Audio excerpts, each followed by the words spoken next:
Welcome to the Cookbook, where we invite guests on to share the ingredients of what has helped make them the successes that they are. All of it, the good, the not so good. You're not going to find anything half-baked here. And our kitchen gets messy sometimes. That's when the fun starts. So come on and join us.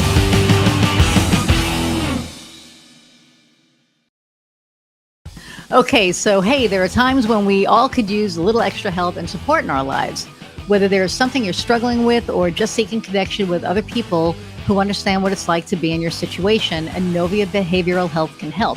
Inovia is a subscription-based organization that provides unlimited access to a wide variety of educational, experiential, and therapeutic support groups that are led by live expert facilitators. Now, you can get 20% off your membership with the discount code Cookbook20 when you subscribe. Check it out today at inoviabh.com. Inovia, feel better.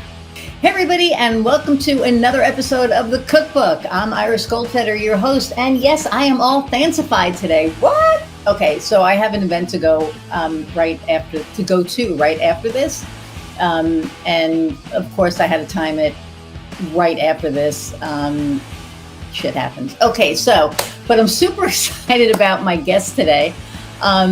Kevin Jones, and we spoke about a month and a half ago, and his book hadn't been released yet, but it was released on June 6th, and he is number 14 in new books, and I think it's like freaking awesome. And we'll talk about his book as we go on, but I'm going to read his bio and bring him on. Okay, so a native Texan, Kevin graduated from Baylor University, then studied economics in France.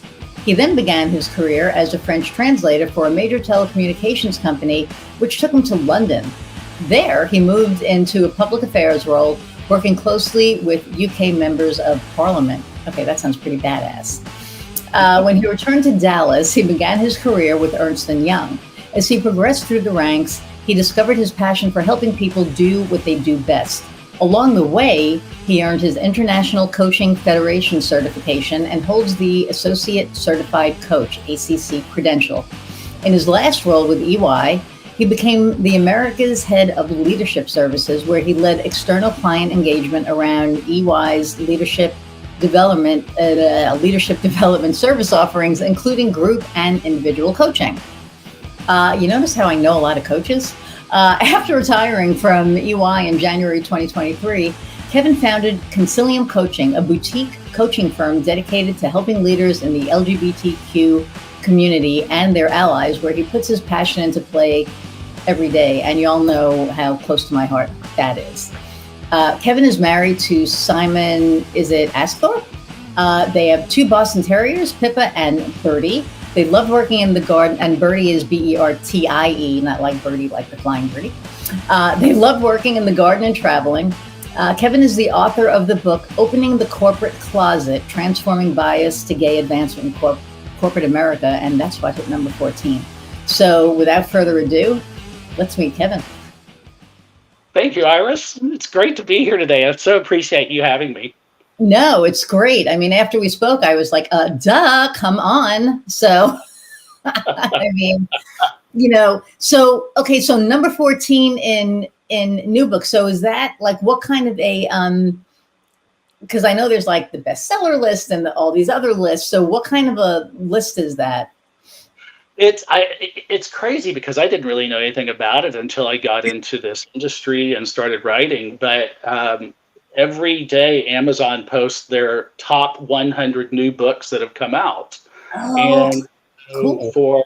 On day 3 of my book being out, I hit number 14 on this list of hundreds and hundreds, if not thousands, of new books that come out every day. So I was truly blown away by the response and the people who were interested in the book to get me to that ranking. But it also told me that I think there's, whether it's fortunate or otherwise, there's a need for a book like this.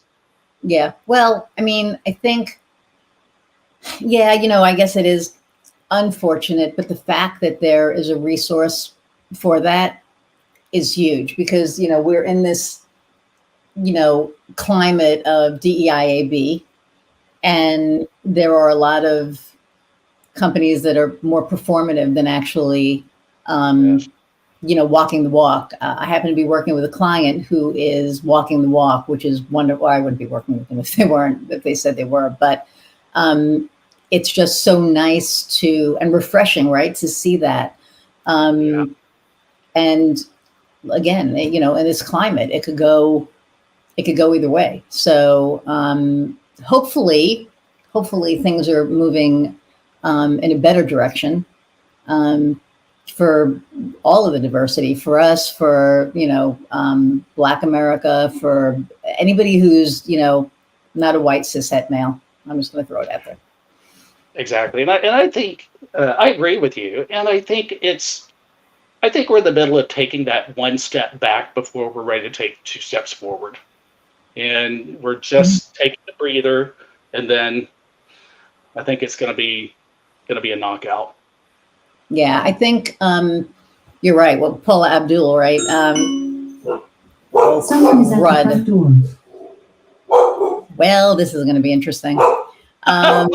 Kofi, we may have to put one of those things in because there's literally something on the door that says "Do not ring." Oh, God. Because people don't read.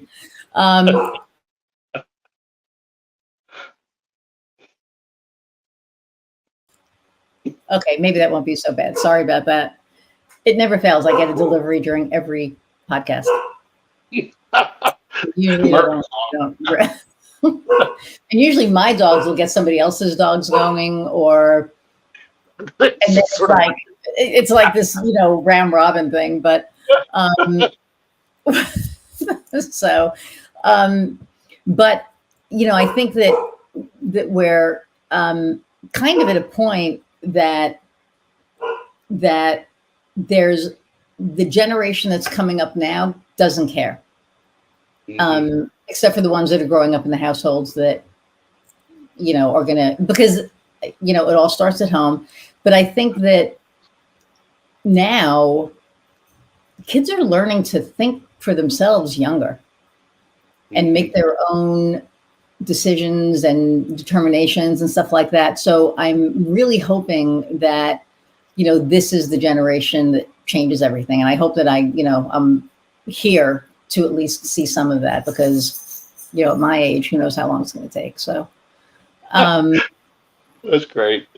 But it's true. So let's talk about the book a little. Why, what is it about? And, like so many other people during the pandemic, I was trying to figure out what to do with all my free time. And I started noticing at EY, and EY's not alone in this. I'm not picking on EY, but you get those announcements about leadership changes. And I started noticing these announcements were pretty formulaic, and that's okay too. You don't want to sort of boil the ocean every time you have a new announcement, but it was always that last paragraph after you said, Kevin is moving into a new role where he will be responsible for X, Y, and Z. And you give all this information. Then at the end of it, it says, Kevin is married to his wife, Jane, and they have 2 children. What I never saw was Kevin is married to his husband, Simon, when you were in these major leadership roles. And it got me thinking about what is it about corporate America in general where the people like me in the LGBTQ community rarely make it to the top. And that idea got me noodling on it, started doing some homework, started making some notes, started really reflecting on what I saw in my own organization, asking my friends and family what they saw in theirs. And lo and behold, I started writing a book. And as I started writing, the ideas just kept coming out and kept flowing. And so all that to say, from the terrible depths of the pandemic came this book about how we either are sabotaged or we self-sabotage in the LGBTQ community when it comes to our own professional advancement. So, you talk about sabotage and self-sabotage, and I that kind of makes me take pause, I guess, because, you know, sabotage I get, self-sabotage I don't get. Not,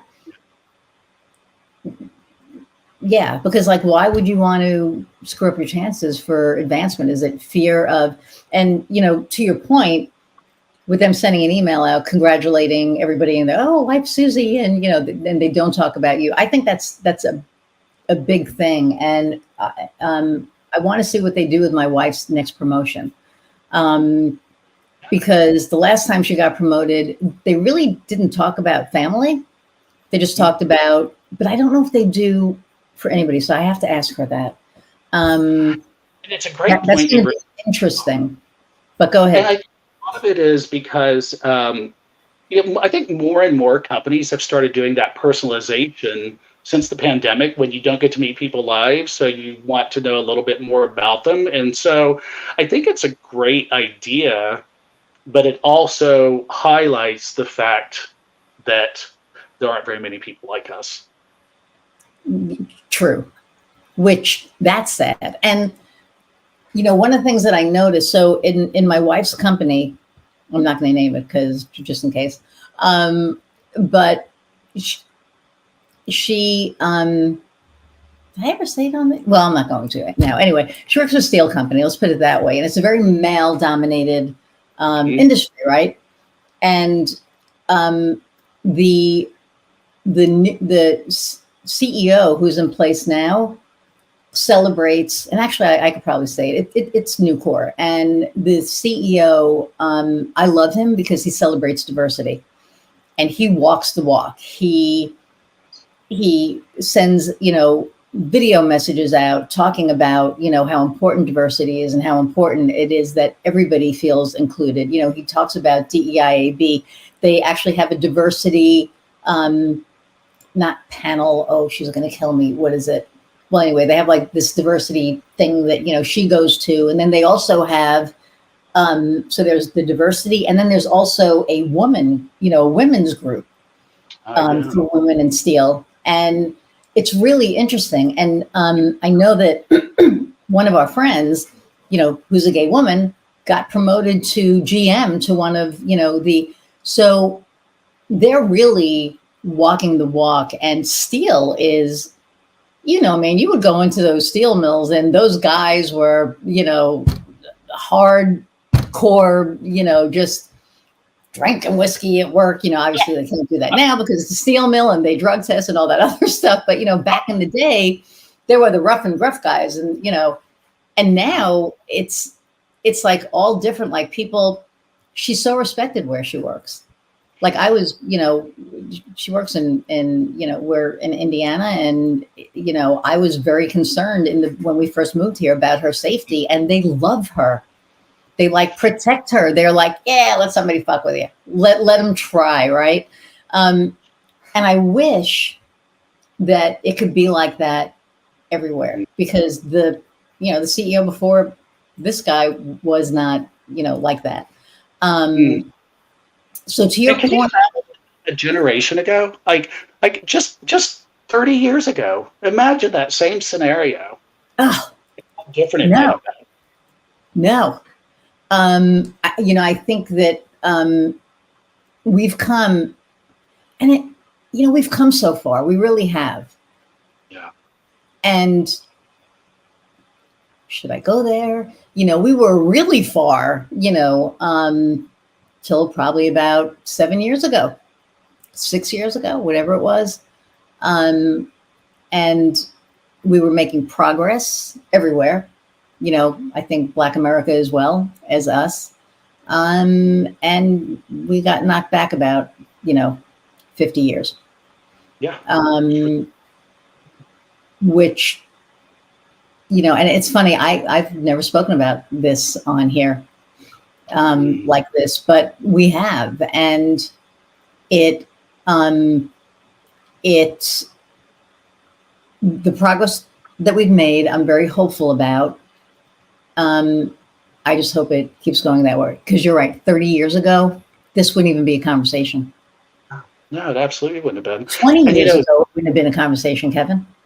No, and that's why exactly to your point about the setbacks we've experienced the last few years, I think that's exactly why it's incumbent on each of us to remain vigilant and to keep pressing forward, because there are a lot of forces that are pressing against us. And so that we don't have to say in another 20 years that that if only it were 20 years ago. And that's one of my concerns is we look back on these last few years as a golden period, uh, as opposed to a period where we step back. And so I think every one of us has that obligation to ourselves, to our community, to make sure that moving backwards stops right here. And man, I want to say, what's the reality of that? Because I think there are companies out there that are embracing it. There are companies out there that don't give a shit. I was just in a workshop right before this. Like, I should send you a snapshot of my calendar today. I was like, are you fucking kidding me? Like, did I leave myself? What is wrong with me? It was pretty funny. And I managed to take a shower in between stuff so that, get dressed. It's like, oh my God. But with anxiety. No, and it's so funny because, I do mindfulness, and I looked at it this morning and I went, there's no way I'm going to, like, how am I, and then I went, no, the universe, right? When we put it out, it's going to be fine. It's going to be fine. So I actually ended my board meeting a little earlier. I was like, I got to leave 20 minutes early. So if you guys want to keep going, we can. If not, but I got to go because this is my only 20-minute window that I can give myself. But and why the hell did I start saying that? I was in a workshop right before this, and one of the women on there, we were talking about what's your biggest idea, right? What's your differentiator that is going to get people to buy from you, and what do you want to put out there that's not out there? And for her, it was for Black women to coach them to not code switch. Yeah. And Kofi and I were just talking about before that, and we were just talking about it, and he was like, it's easy for you to say, and 100%, because I don't know that. And I remember, and I've talked about this before, Kofi and I talked the night that George Floyd got murdered. Right. And it was a long time. Like, I called him because I knew he wasn't okay. And we had a long conversation, and he said, yeah, but you have it harder because you're gay. And I said, Kofi, I wake up white. They don't know I'm gay. They don't know I'm gay unless I say, this is my wife, Heather, or if I start acting and talking dyke, they're not going to know that. You wake up with a target on your back. Oh, yeah, absolutely. I mean, and so it made me, and I said to her, I said, there's a woman here who's on a board with me, and she's Black, and she, we were talking after, and she said, man, I always code switch. And I said, so don't. She goes, I think about it, but I always forget. And I was like, the fact that that you forgot, it's like so fucking ingrained. And I, that's the stuff that I want gone. Where we're involved. Number one, stop sexualizing it. That's on you, baby. If you look at me and you worry about who I'm sleeping with, that tells me more about you than it does about me. And the fact that so many people are worried about it, I really believe that they sexualized it because of religion, because they knew, right? They knew that if they sexualized it, that the religious right was going to be like, oh my God, this is so wrong because of, but take the sex part out and let's just talk about the love. The love, the compassion, the caring. I could not agree more. And the thing that I think is so bizarrely fascinating about it is that if you think as a straight person, nobody wants to talk about their sexuality either. I don't want to know what they do. Right. I don't meet somebody and go, I wonder who they're sleeping with. Yeah, it just does not cross my mind. So to your point, it's such a double standard because we don't think about heterosexual people and what they do, or if we do, yeah, that tells me more about that person that I need to know. Right. But it's across the board. None of us needs to care what is going on behind closed doors. And to your point, what should matter is the love. And if we're talking about religion, most of us who claim to be Christian kind of forget that fundamental teaching of Christ. Right. And so when I think about that and I think about the love, that's living your Christian values and whatever faith you may be. It's not that Christianity has a monopoly on love. Every major religion has it. But I think what has happened is a certain element of You froze. he has hijacked. You froze on that, so go back. Shoot. And, Okay. no, it's okay. Go back and say that because that was important. Yeah, I think the challenge is that there is a certain faction of Christianity that hijacks this debate and looks only at certain scriptures in the Bible rather than what is being taught to us in terms of love and compassion and concern for your fellow human being. And they I think missed it. Go ahead. Yeah. Well, they missed the point with that, right? And I think, and you know, they have. I'm just going to go there. Why not? You know, at this point, you know, they have. I think you know where I'm going, but you know, they have all of these rules and how you know this is wrong and that's wrong. Yet they cover up, you know, for 50, 60 years, thousands of priests that molested kids. That's okay. And it's like, you know, what I don't know. The whole part of, and Andrea Ocasio-Cortez, is that her? Cortez. Alexandria Ocasio, yeah. AOC. There was a clip of her saying to somebody, and I've always said this, like if Jesus came to earth, he'd be hanging out with me, not you. Not you, but you know what I'm saying? Like if I was talking to like a really far right-wing person, I'd be like, he would be looking at you like, I know where you're going. And she said that, you know, she wouldn't be surprised because I guess there was something going on, but it was just a clip that she wouldn't be surprised that if Jesus Christ walked into this chamber, into this body right now, that you would vilify him. Mm-hmm. I saw that. Him. Beautiful. That was just I think it was last week, wasn't it? It was last week. Yeah. Because it's true. It's like, and then this bullshit, hate the sin, not the sinner. This isn't a fucking sin. My friend Michelle probably had like 6 glasses of wine or 6 sips of wine right now. She said that every time I curse, she takes a sip. And I've been really good about it, but this I'm fired up about because, you know, hate the sin, love the sin. This is not a fucking sin. This is love. And if you can't get that, then you really need to look at your morals. You need to look at your religion, not just your morals. And you need to look at the person who's teaching you religion. And I think I'm going to just be saying 110% I agree on that. And I think the other challenge is, and full disclosure, I'm a practicing Christian. I am an Episcopalian, Catholic light, as many people call it. And what's so fascinating to me, I'm just riffing on a point that you made, is that this element, this right-wing element, talks about Christians versus the LGBTQ community as if you can't be both. And so it's super fascinating to me because it's a great way to isolate people and make them the other people. But that's what they're doing. Divide and conquer. Divide and conquer. Yeah. And that's what's going on. That's why our next conversation is going to be with a big ass bottle of wine, and we're just going to like go because we could talk about this like, but it's true because that's what they're doing, and that's what. And I'm going to say it's both parties because as much as I'm a goddamn liberal, I feel like I have to be because there's one party that wants to see me dead.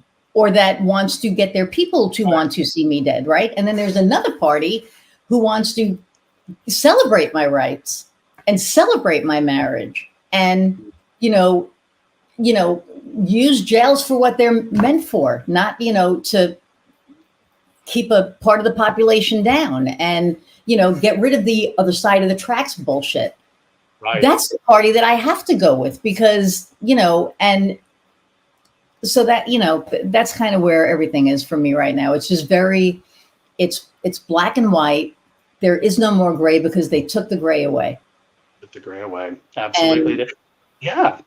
And I think the challenge with that is to your point, when you take the gray away, you've taken away what traditionally has been 80% of the population. Yeah, you've got the 10% on either extreme, but we've almost had to just move further to the extremes in order to find some sense of protection.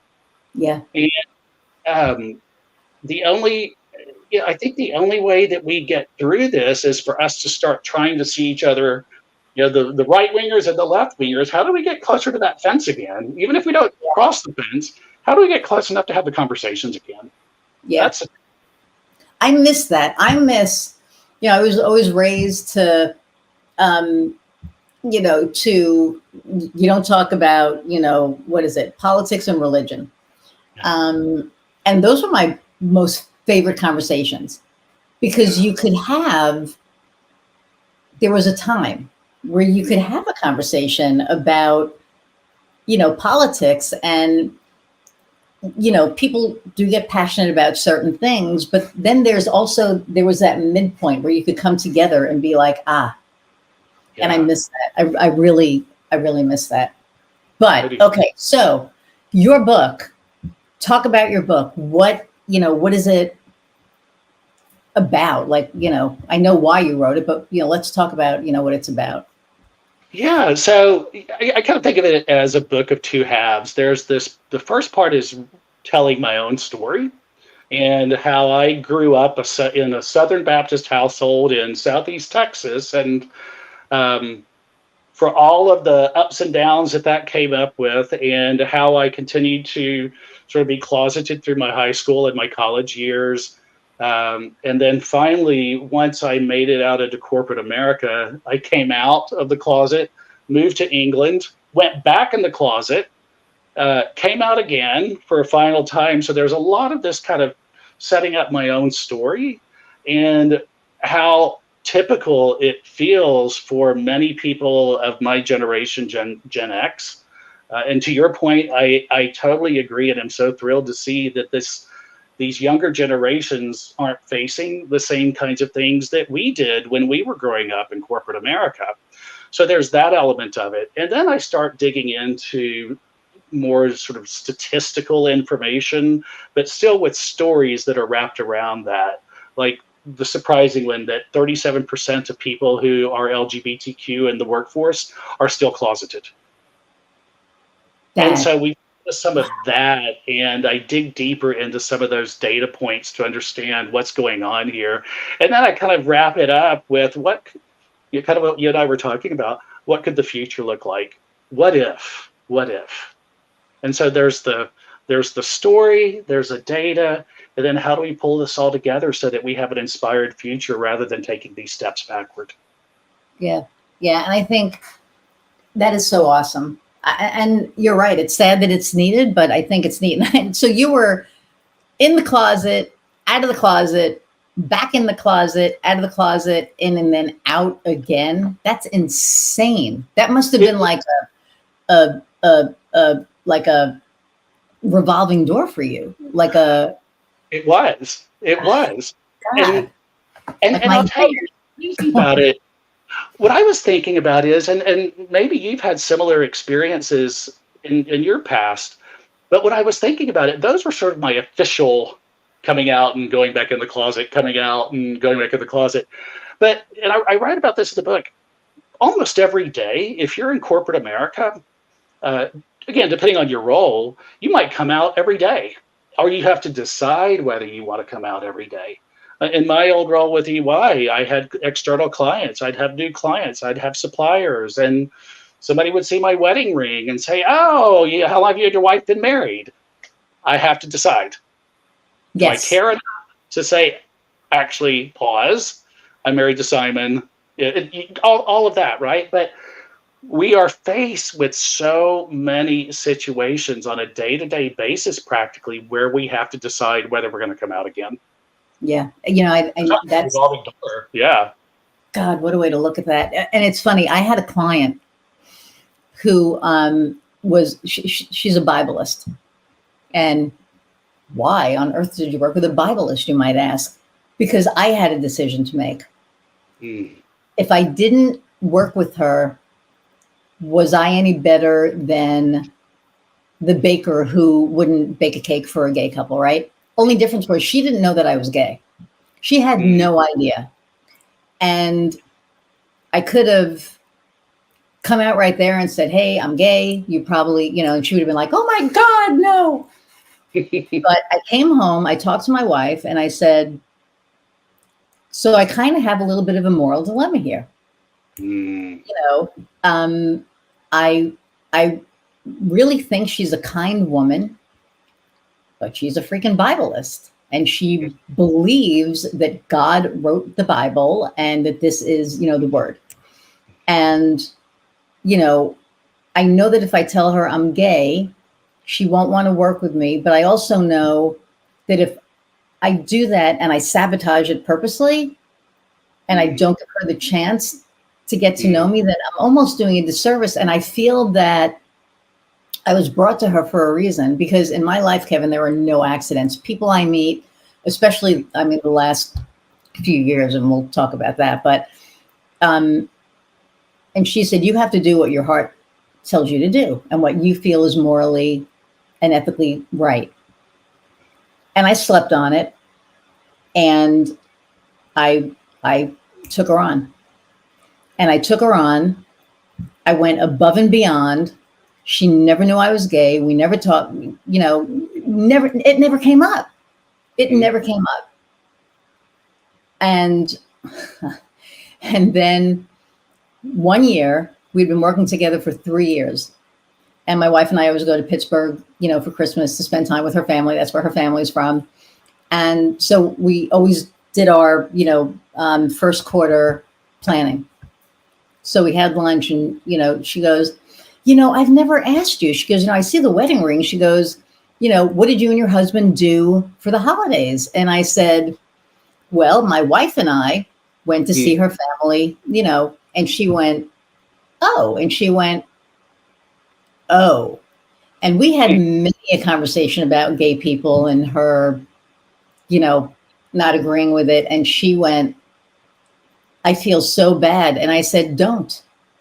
I said, if I wanted you to know, you would have known. I said, I wanted you to get to know me. She said, you're one of the kindest, nicest people I know. I went, yeah. And then, so she was great. She's like, wow, this is, wow. She said, I need to kind of, you know, but wow. I said, does this affect our relationship? She said, no, not at all. And I said, okay. Then Oklahoma passed their ban, their adoption ban.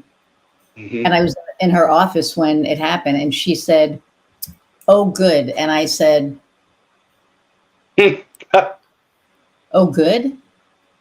She said, well, yeah. I said, so you think that that's okay? And she said, yeah. I said, so if Heather and I wanted to adopt a kid, you would be against that? And she said, oh, no. She goes, you guys are awesome. And I went, so what's the difference? And she went, well, they're not you. And I said, but you don't know who they are. And she said, well, I need to pray about this. I never even thought of it. And I didn't broach the subject again because it was just one of those, you know, well, did you think about it? You know, I'm not an asshole. But it made her think. And if anything else, you know, I gave her pause to think about a lot of things after she knew. And to me, that was like, okay, that's cool. So I am blown away by that, because back to that thing we were talking about us kind of going back into our own left or right wing corners. What a great example of deliberately not doing that. And to your Yes. point, it would have been so easy to throw it out there and say, "Ha, what do you think about that? You don't want to work with me now." And instead, you extended grace. You extended grace to yourself. You extended it to her. You said, "Let's see where this goes. Why would I throw this potentially great relationship away, and intentional or not, a great opportunity to educate someone, to just develop a relationship that, to the point we were talking about earlier, has nothing to do with sex. It is having Nothing. to do with a friendship, a business relationship, nothing absolutely to do with sexual orientation." So Yeah. I'm blown away by that. And it's so fascinating. You made a point that I talk about in the book, and I call it peak camouflage. And it's this notion that if you are a person of color, if you're a woman, people know that. And so even if they're racist, even if they're misogynists, they're less likely to tell a terrible racist joke, to tell a joke about women that's derogatory. If they know that, they're not going to say this in front of you. If you don't deliberately say that you're gay or lesbian or a member of the LGBTQ community in any way, there's a far likelier chance that somebody is going to say something about the community that they don't know is offensive because they assume you're straight. And Right. you have to decide again, am I going to say something? Am I not? But that can also be a great benefit to have that camouflage. But it also lets us know, as members of the LGBTQ community, exactly what people think about us in a way that does not happen if you're a person of color or a woman. Right. And Right. I get I'm there's no sexuality between 100%. color and LGBTQ, but if you isolate that LGBTQ component, you get a rare opportunity, for better or for worse, to know exactly what some people think about you. Yeah. And now let's take it a step further. What if you're a gay Black person? Yeah. It's right. I mean, so there's like so many things, but okay. So I always, get off track in the beginning, and Kofi usually texts me and goes, "Squirrel, squirrel." But um, so so um, you left corporate.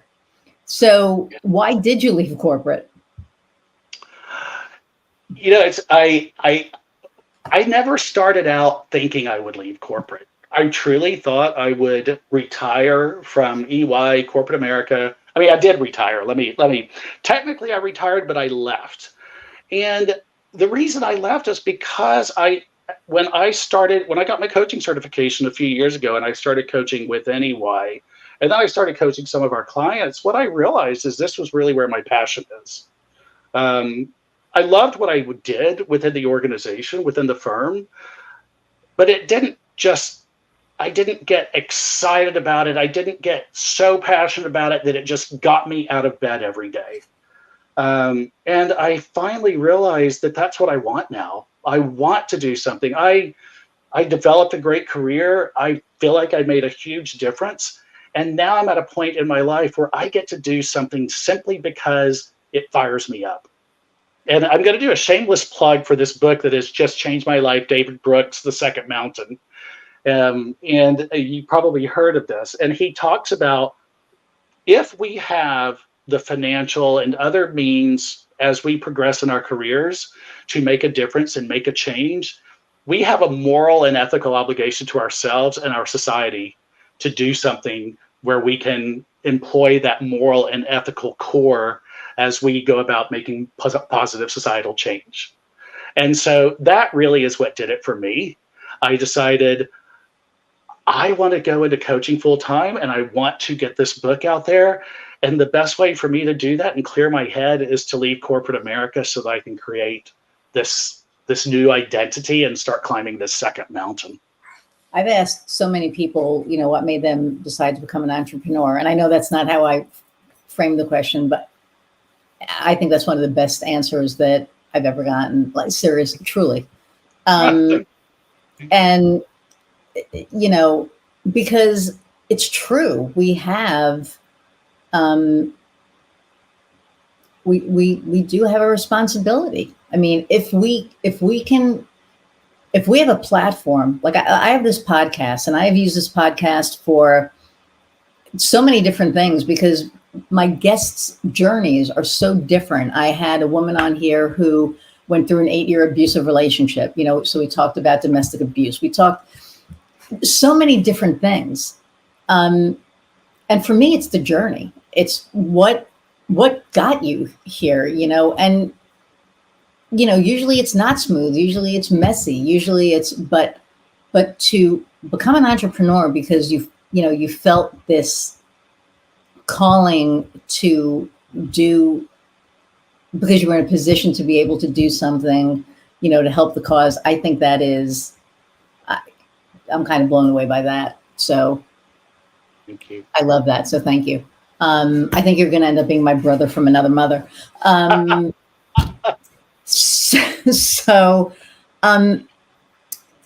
I know this is going to be a little different, but, for people who are thinking about becoming an entrepreneur, and it could be in this space, it could be, there's lots of reasons. Like sometimes people get fired and they're like, oh shit, I want to start a job, a company. That's what happened to me. Other people, are in a job that maybe they're not happy with, that they want to, so what advice do you have for somebody who's thinking about becoming an entrepreneur? Yeah. There's a coaching question that I ask, and it works so well in this situation too. And the question is, what is the cost of not taking action? In this scenario, what's the cost of not pursuing your dream as an entrepreneur? What's the cost of not leaving your organization where you may not feel fulfilled? So often I think we tend to look at the flip side of that. Oh, what are the risks? What are the downsides? What do I need to think about in terms of financial security and capitalization? All of those are great questions to ask if you're looking at becoming an entrepreneur and going out on your own. I think we don't give enough attention and breathing space to the cost of not taking action and pursuing our dreams. So that would be my big advice, is to stew in that space as much as you do the challenges and pitfalls. Give yourself that time and that space to think about what the opportunities are and what you might miss if you don't pursue it. I love that. You're giving so many different responses to these questions. Like, everybody has something different, but some have been very similar. And I just love the trajectory that you're on. And, when people are thinking about it, I had a doctor's appointment last year, and this woman comes in, the nurse, not this woman, nurse came in to, they take your blood pressure and stuff. And she looks at me and she says, oh, I forgot. She goes, do you need a note for your employer? And I said, no, I am my employer. I own my own business. And she went, oh, seriously? And I said, yeah. She goes, I'm sorry. I said, no, don't be sorry. She said, I want to do that. And I said, what do you mean? She goes, I've been talking to my mom. I want to start my own business. So I said, like medical? And she said, no, culinary. And I said, oh, like that was like the last thing that I was, thinking of. And I said, that's amazing. I said, so what's your plan? And she goes, I kind of don't have one. I said, here's what you got to do. I said, are you okay doing nursing for a while? Yes. Are you making like decent money? She goes, yeah. I said, save your money. Mm-hmm. And then I said, is it a restaurant? She goes, no, I want a food truck. I said, better yet, man. I said, save your money, and start investigating, start looking at what you need to do to be able to do this. And so she's like tearing up, and I'm looking at her like, what, and she goes, I've been struggling with this for the past 6 months. I've been talking to my mom about it, whatever. And she said, and you just, A, gave me permission to pursue it, but B, gave me the roadmap that I need to follow. And I was just like, whoa. And, she said, thank you. And then as she left, she goes, I really believe God sent you today. And I was like, whoa. I'm on my own, spiritual journey. And I believe that I know that I've been put on this earth to be of service, to help guide people on their paths and like a whole bunch of stuff. And that just for me, that solidified it for me, because I was just like, holy, what? And I was floored. I gave her my card. I said, if you ever need to talk, call me. I haven't heard from her. And I really hope that she's saving her money and that she gets to do this, because when she was talking about the culinary, the passion that was there, she's like, I want to start a food truck. She's like, I've always had this interest. I went to school for, culinary, and I was just like, do it, go after it, just like go for it. And yeah, people have like a passion, man. Just absolutely. And the thing that I love about that story is this woman, and I know it's not about you, but this woman will remember you because you were the one, like you said, you gave her permission.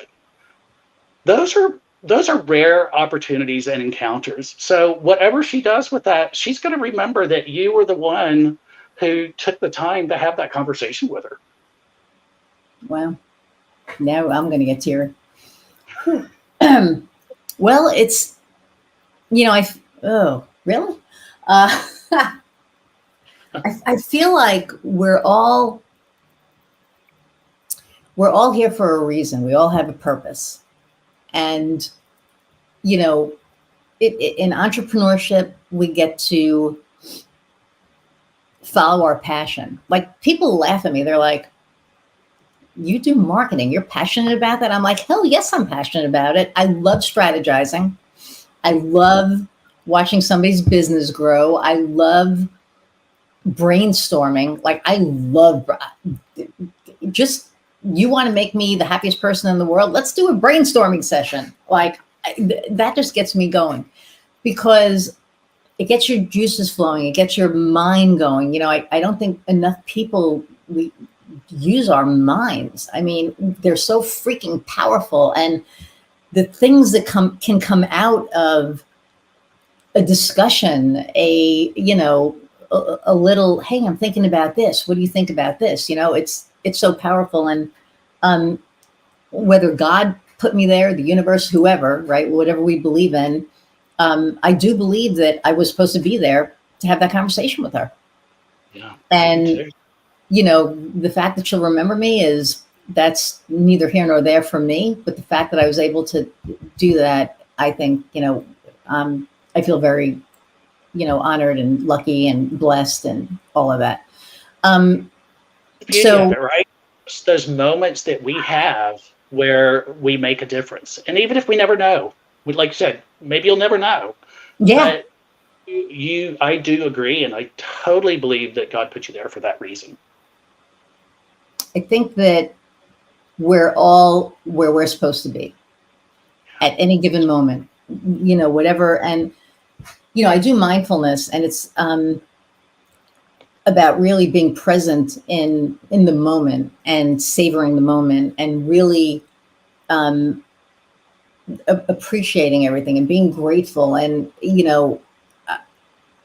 like every day I feel, and I was never like this. I used to be an asshole. I mean, I'm like, seriously, I used to be angry. I used to be mad at the world. I used to be, I used to be an asshole, and it's okay, because, I look back on it and, I see how I evolved, and where my path has taken me and the people that it's brought in my life, that have made a difference in my life. So if I can make a difference in somebody else's life, to me, that's the full circle. That's right there, that circle. So, there are a lot of obstacles that, we go through, right? So what is an obstacle that you have overcome?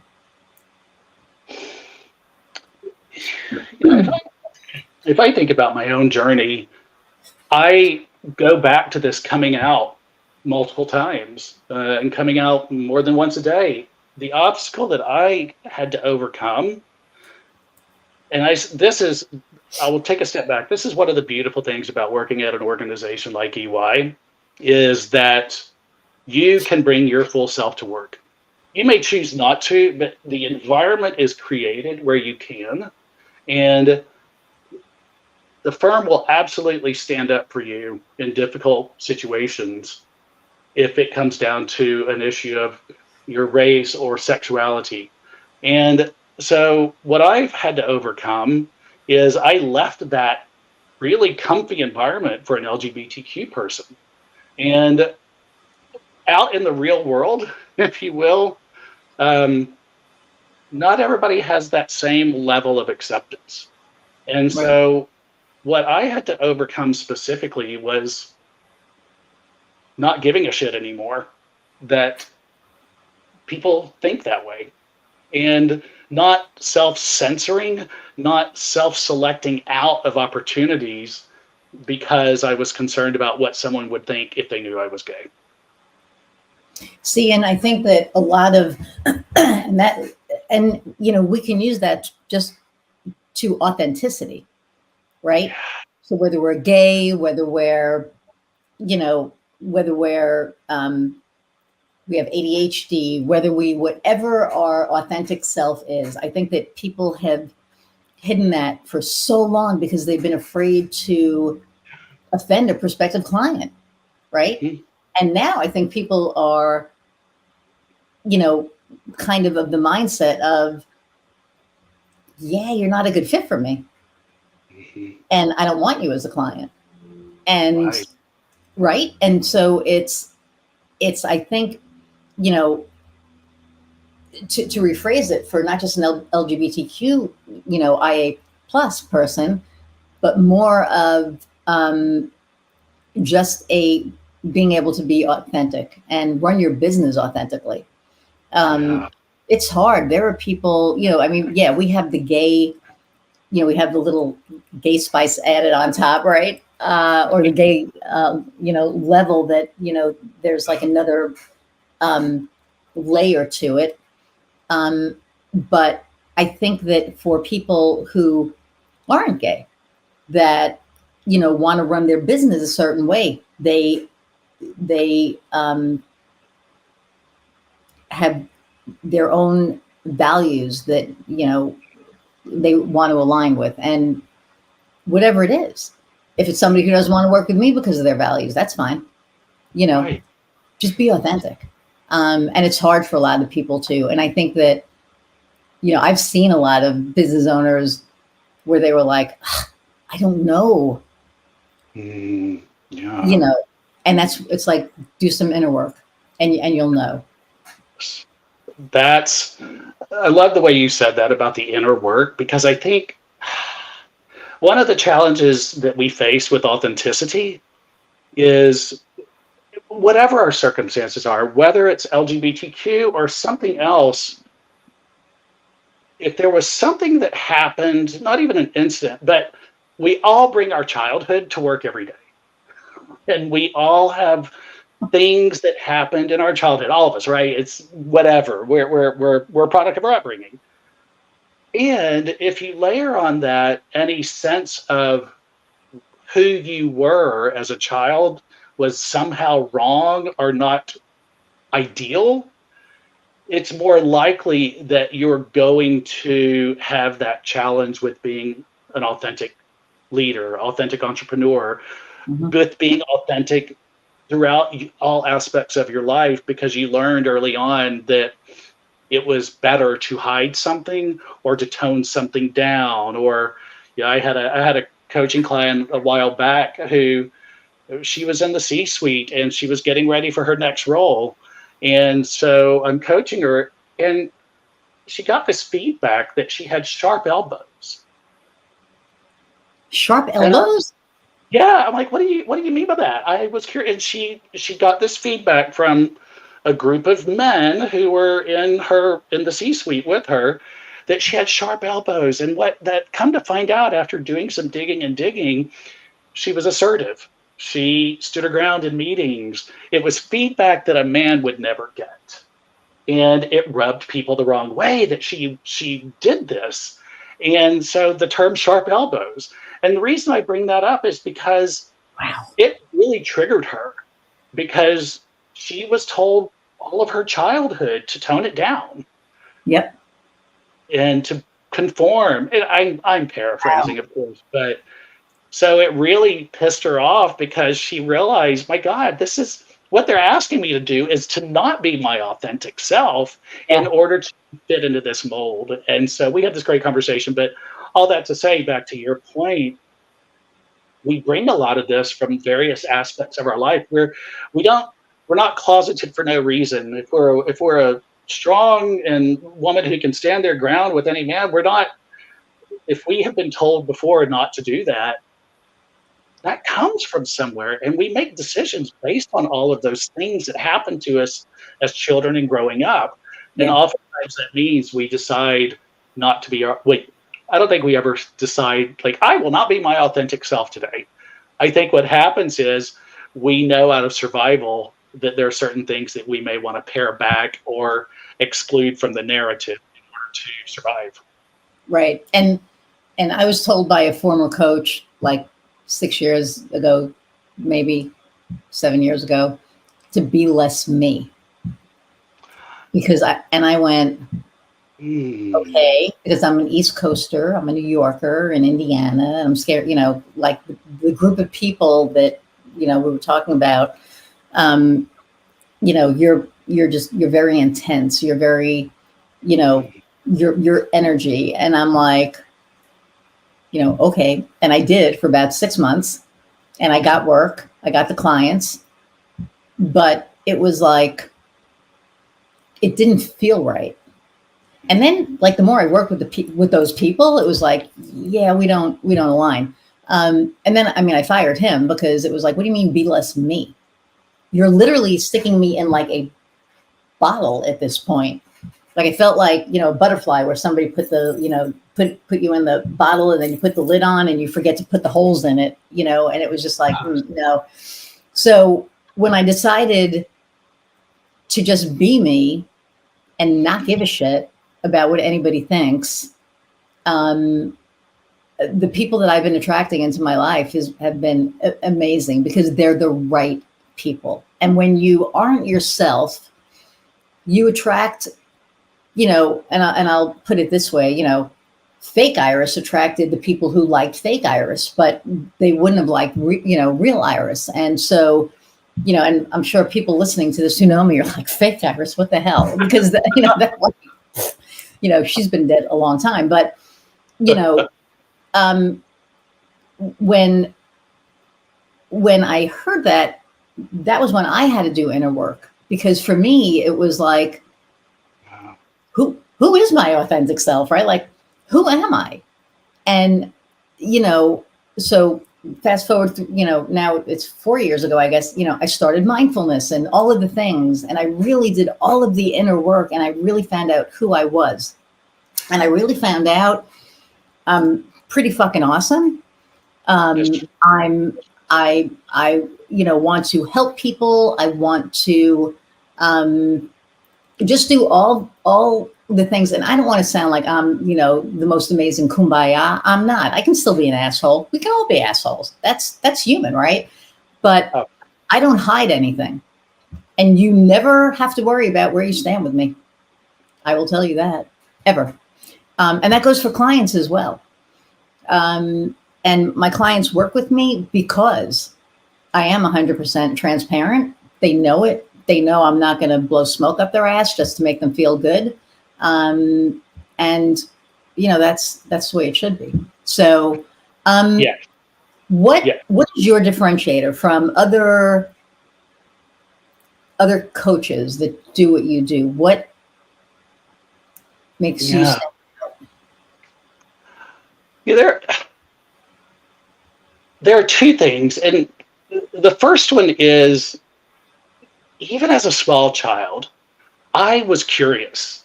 I would sit back and listen and watch others before saying something.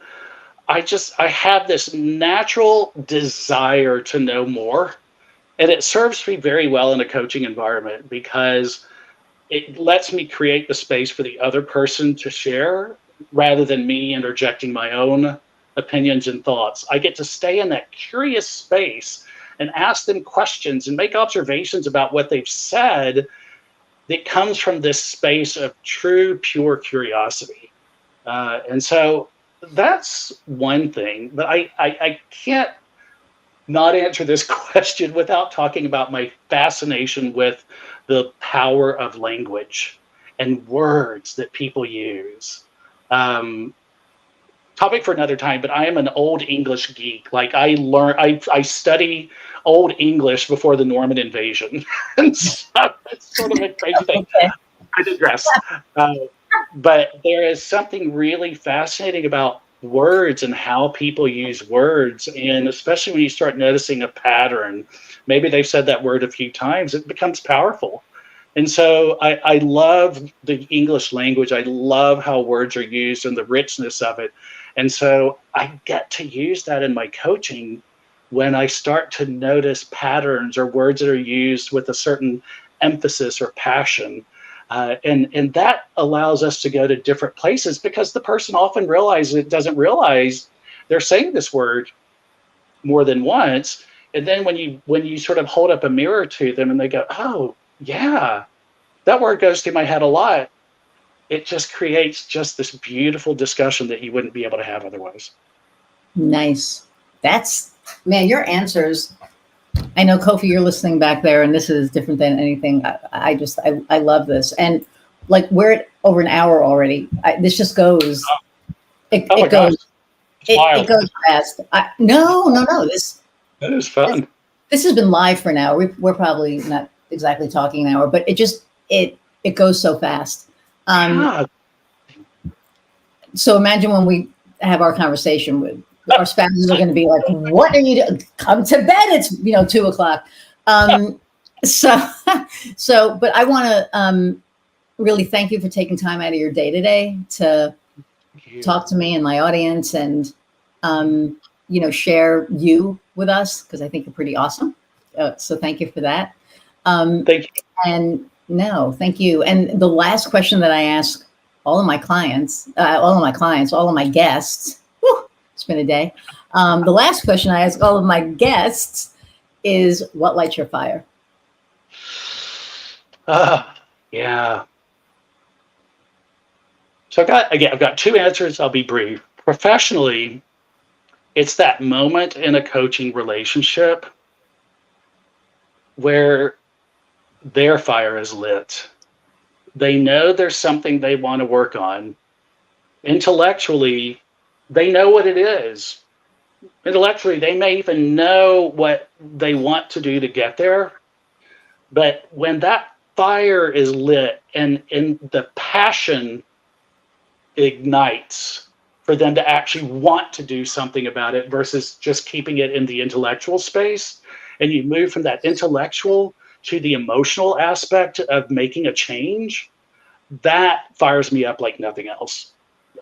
Just to see that go off in someone, and to know as a servant leader that I've had a part in helping them light that fire, just humbles me every time I get to do it. And on a lighter note, personally, what fires me up are our two crazy dogs, Boston Terriers, who have more Instagram followers than I do. So that's. I have to follow. Okay, we'll have to talk about that. But yeah, I'll have to follow your page. Everyone's like, you should get Skylar and Piper a page, and I'm like, they don't do anything. They like go out in the yard and they're in the I don't know. But thank you so much. This has been like such a pleasure. And don't go anywhere. I'm gonna say goodbye to the audience and swing back around to you. So, all right. Everybody, thank you so much. I can't say it enough. I'm so grateful for each and every one of you, and people who are new coming in and listening, and getting value out of this. This started as, I don't even know what it started as, but now it's evolved into this really amazing platform for so many different things. So I really appreciate you hanging out with my guests and myself for an hour plus most times lately, and for the downloads. Thank you for the downloads. We're like almost 2,700 downloads. Woohoo! That's like freaking awesome. So thank you. Go like, share, subscribe, download, keep downloading. Every time you subscribe, you get a notification of a new episode. If you got value from this, share it with somebody who you think could get value out of it as well. And just really, I appreciate each and every one of you. And until next time, go out and find what lights your fire. See you next time.